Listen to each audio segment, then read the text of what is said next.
My name is Daniel Carter. I've been with the NYPD for over a decade, specializing in homicide and organized crime cases. I don't believe in coincidences, and I sure as hell don't believe in ghosts. But Jack Harlow, the wandering shadow, is something else. A ghost you can chase, but never catch. I've read every case file, every witness report. I know his patterns, his victims, his way of slipping through cracks no one else even sees. And now, I've got a reason to take this case personally. Because Catherine Blake wasn't just a disgraced FBI agent, she was my former partner. And whether she was guilty or not, I need the truth. I've seen a lot of criminals in my time. Murderers, thieves, psychopaths. But none like him. None like Jack Harlow, the ghost, the myth, the monster some people think he is. Catherine Blake used to be my colleague. Some say she was more than that to me, but that's none of their business. What matters is, she's gone now, and Jack is the reason why. Or at least, that's what they want me to believe. I sat in my car, parked outside an old diner on the outskirts of town. The rain drummed against the windshield, and the neon sign flickered in and out of life. Somewhere in that diner, my informant was waiting. A rat with just enough fear in his eyes to tell me the truth if I squeezed hard enough. I took a deep breath, adjusted my coat, and stepped out. The moment I walked in, the smell of stale coffee and fried food hit me. In the farthest booth, a man with nervous hands stirred his cup too many times. That was my guy. Sliding into the seat across from him, I kept my voice low. "Talk." He swallowed hard. "Harlow. He's moving again. The shadow ain't done yet." I clenched my jaw. "Where?"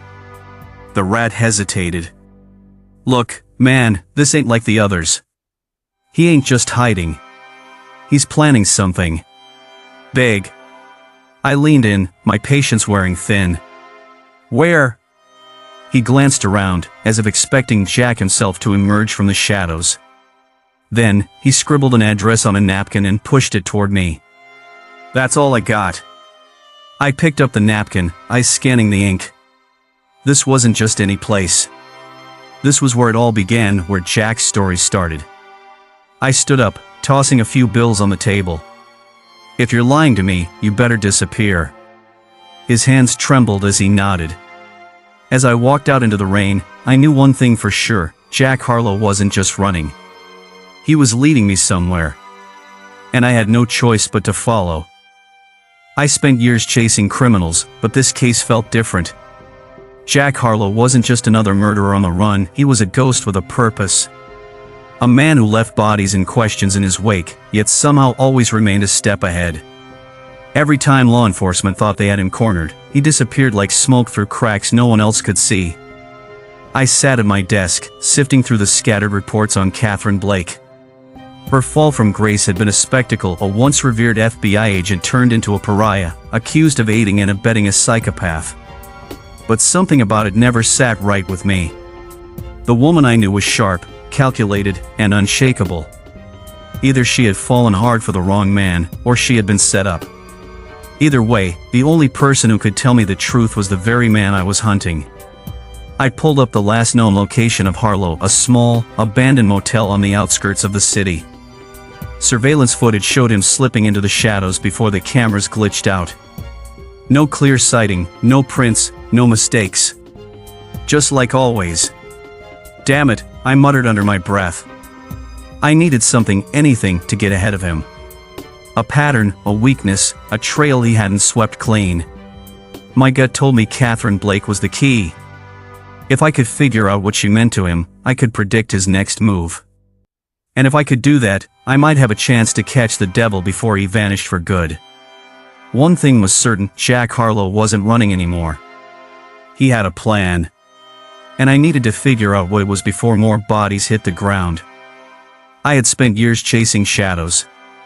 Some were criminals, some were ghosts of my past. Jack Harlow? He was both. The case had consumed me, pulling me deeper into the abyss of unanswered questions and half-truths. Catherine Blake had left a stain on this department, one that couldn't be scrubbed away. And now, I was standing at the crossroads of justice and vengeance. The city was suffocating under the weight of its own filth. The fog rolled in thick tonight, swallowing the streetlights and muffling the sounds of life. I gripped my cigarette between my fingers, letting the embers burn down as I leaned against my car outside an abandoned apartment complex. Jack had been here.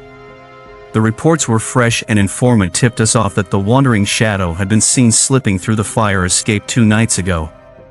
A woman, terrified and incoherent, had been found trembling in one of the rooms. She hadn't been hurt, just rattled to her core. She said he whispered something before he left. The past never dies. It just waits. Cryptic. Poetic. Classic Jack. I crushed the cigarette beneath my boot and pulled my coat tighter around me. Every instinct in my body told me this wasn't just another lead. This was Jack playing with me, taunting me, daring me to step into the darkness after him. I had no choice but to follow. I pushed open the rusted door of the complex, my gun resting easy in its holster. The air inside was stale, thick with the scent of decay and old memories. My flashlight cut through the gloom, revealing a space frozen in time, discarded furniture, yellowed newspapers, the remnants of lives once lived and long forgotten. Then I saw it. Scrawled in red across the peeling wallpaper, the shadow was here. A signature. A warning. A challenge. My pulse quickened. I wasn't just chasing Jack anymore. He was leading me exactly where he wanted me to go. The question was I ready for what came next? I sat at my desk, staring at the crime board in front of me. Every red string, every pinned photo, every case file screamed one name: Jack Harlow. The Shadow. The man Catherine Blake swore had set her up, yet the evidence against him was overwhelming. But something wasn't adding up. I exhaled sharply, rubbing my temples. Catherine was a lot of things, but she wasn't sloppy. If she had truly been part of some conspiracy, why leave such blatant trails? And if Jack was a stone-cold killer, why did so many of his victims seem selective? I flipped open one of the old case files, the one from New York. A man found dead in a warehouse, body staged to look like an accident. The autopsy report suggested otherwise: blunt force trauma to the head, ligature marks on the wrists. A hit, disguised as an accident. But what stood out was that the victim had a long history of trafficking minors. A monster in his own right. Jack didn't just kill. He hunted. A buzz from my phone pulled me out of my thoughts. A message from an unknown number. Are you looking for the truth or just a conviction? My grip on the phone tightened. My heart pounded. Someone was watching me. Someone who knew I was digging deeper than I should. I quickly typed back, "Who's this?" No response. I glanced around the precinct, but no one seemed out of place. My gut told me I was onto something bigger than just Jack Harlow. Catherine Blake's fall from grace, the setup, the media frenzy, was this all part of something much darker? I grabbed my coat. If I wanted answers, I had to follow the trail, and I knew exactly where to start. Catherine's old partner. The one who vanished after her arrest. Time to see what ghosts were left in her shadow.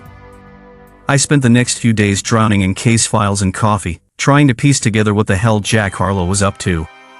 Every time I thought I had a lead, he was already 3 steps ahead. It was like he was playing a game, and I was just another piece on the board. The coroner's report on Travis Monroe had finally come in. The cause of death was a clean slice to the carotid artery, quick, efficient. No hesitation. But that wasn't what caught my attention. What stood out was the fact that Monroe had fresh bruises around his wrists and ankles, indicating he had been restrained before he died. That meant Jack had time with him before delivering the final blow. Jack wasn't just killing. He was extracting something: information, maybe, or satisfaction. But from what? Why Monroe? I was still staring at the report when my phone buzzed. Unknown number. I answered cautiously. Detective Carter. A voice, low and deliberate, filled the line. You're asking the wrong questions, Detective. My grip on the phone tightened. "Who is this?" A soft chuckle. "You already know." "Jack." I shot up from my chair, my pulse spiking. "Where are you?" "Close enough to know you're drinking this same burnt coffee from that rundown station of yours." There was an amused edge to his voice. "You're persistent, Carter. I'll give you that. But persistence without direction is just a dog chasing its tail." I forced myself to stay calm. "Then why don't you point me in the right direction?" Silence. Then, in a voice colder than before, he said, "Do you believe in justice, detective? Real justice? Not the kind your badge pretends to uphold. The kind that doesn't wait for trials, loopholes, or corrupt judges. The kind that balances the scales the way they should be. Justice isn't a personal crusade, Jack. It's the law." Another soft chuckle. "That's where we disagree." Click. The line went dead. I stared at my phone, heart pounding. Jack Harlow wasn't just a fugitive. He was a man on a mission, and if I didn't figure out what his endgame was soon, more bodies were going to drop. The precinct was buzzing when I walked in the next morning. Word had spread fast. Jack Harlow, the wandering shadow, had resurfaced. My gut told me this was no ordinary case. This was personal, and not just for me. I threw my coat on the chair and sat at my desk, scanning through the new reports. More details had come in about last night's murder. The victim, Leonard Cross, had been a high-profile real estate tycoon. On the surface, he was a philanthropist, but those who dug deeper knew he was a snake laundering money, bribing officials, and worst of all, trafficking minors. The kind of man who could buy his way out of anything. That is, until Jack got to him. Jack's signature was all over the scene, yet something felt different. The way Cross had been killed, silent, efficient, calculated, it lacked the erratic violence of previous murders. This wasn't just revenge. This was judgment. Jack was making a statement. "Detective Harris." A familiar voice pulled me out of my thoughts. Captain Reynolds stood in front of my desk, his expression unreadable. "FBI's stepping in." I let out a slow breath. "Of course they are." Reynolds crossed his arms. "They think Jack's a threat to national security now. They want him taken down. Fast." I glanced at the new case file they had dropped on my desk. The feds had compiled every detail on Jack's movements since his escape. But they were missing something crucial. They saw a killer. I saw a man chasing ghosts. "I need access to the evidence locker," I said, standing up. "There's something I need to confirm." Reynolds narrowed his eyes but nodded. "Don't get in their way, Harris." I walked down the sterile white halls of the station, my mind racing. Jack was smart, too smart to leave behind anything he didn't want us to find. But that message. The shadow was here. That wasn't carelessness. That was an invitation. I reached the evidence room and flashed my ID. The officer on duty let me in, and I went straight to the bag-labeled Cross murder scene.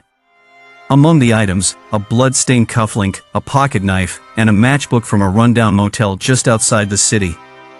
Bingo! Jack was leaving breadcrumbs.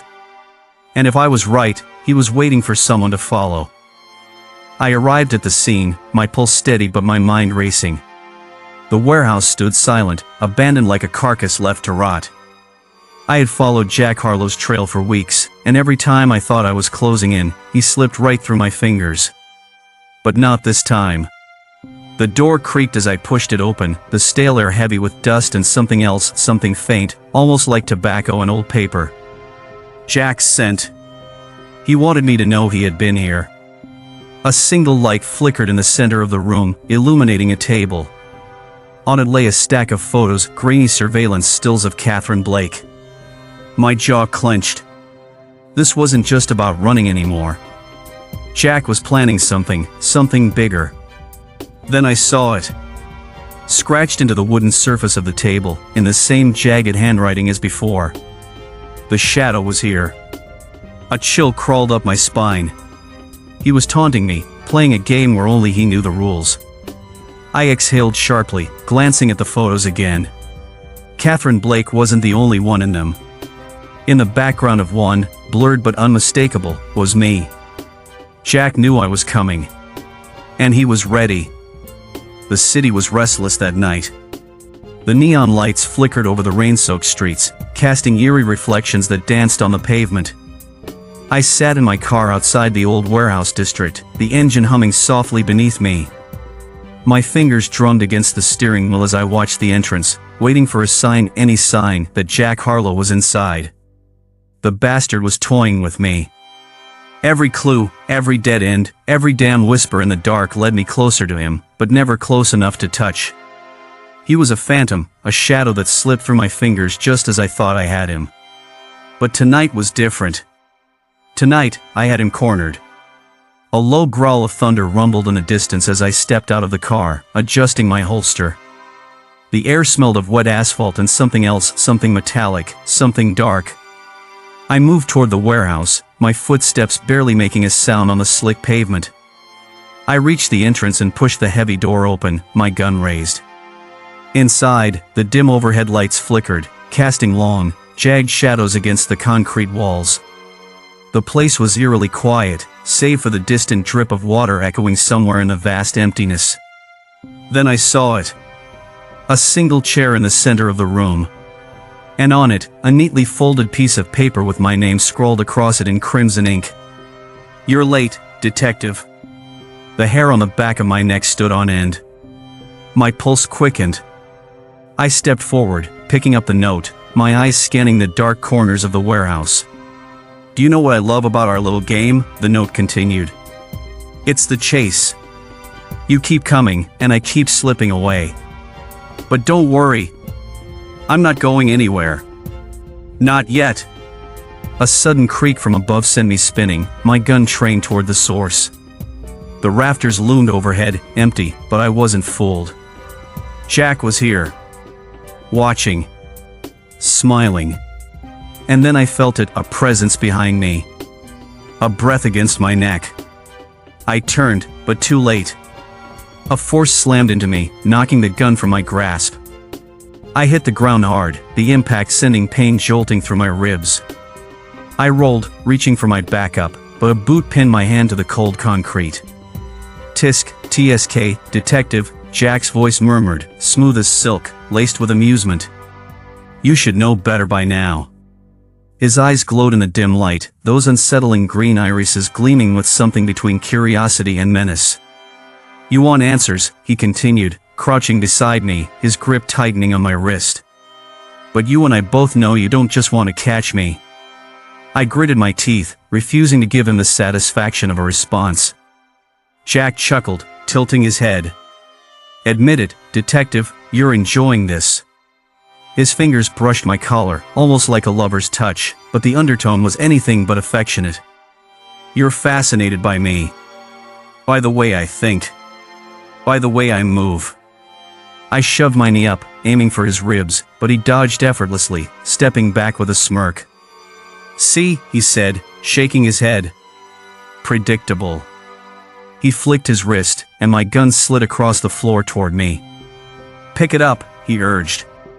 "Let's see what you do with it." I hesitated. He had me on edge, tangled in his web of mind games, and he knew it.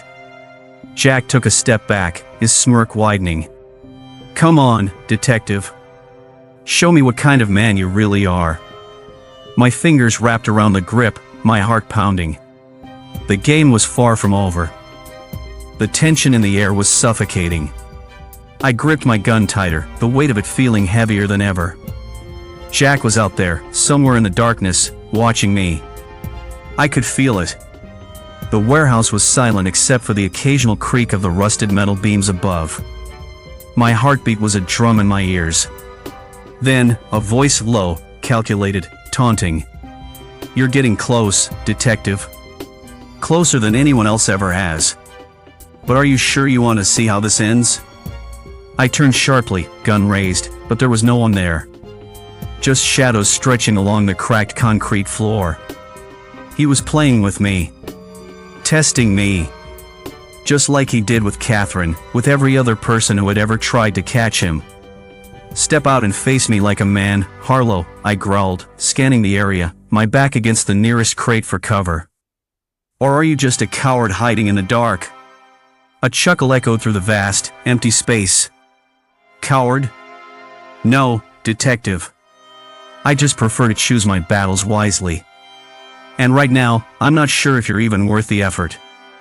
The sound of movement, fast, calculated. I spun around just in time to see a blur of motion, but it was too late. A sharp pain exploded in my wrist as something struck, and my gun clattered to the floor.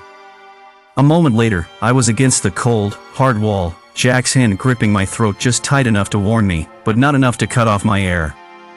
His green eyes, sharp and calculating, burned into mine.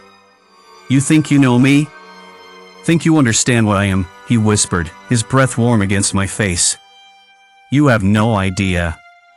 I struggled against his grip, but he was stronger than he looked. "You killed Catherine," I spat. "You destroyed her." Jack tilted his head, an amused smirk curling at the corner of his lips. "Destroyed her? No, detective. She did that to herself long before I ever got involved. I just helped her meet the end she deserved." Rage boiled in my veins. Using all my strength, I shoved him back, sending him stumbling. I lunged for my gun, but before I could reach it, Jack was already moving, disappearing into the maze of shadows like a ghost. His voice drifted back to me, a whisper in the dark. "We'll meet again, detective. And when we do, I'll make sure you understand." Silence. I cursed under my breath, gripping the gun tightly. He was gone. Again. But this wasn't over. Not even close. As I stood there, catching my breath, my radio crackled to life. "Detective, do you copy? We just got another body. And you're not going to believe who it is." My grip tightened. I already knew. Jack was sending me a message. And I had every intention of answering it.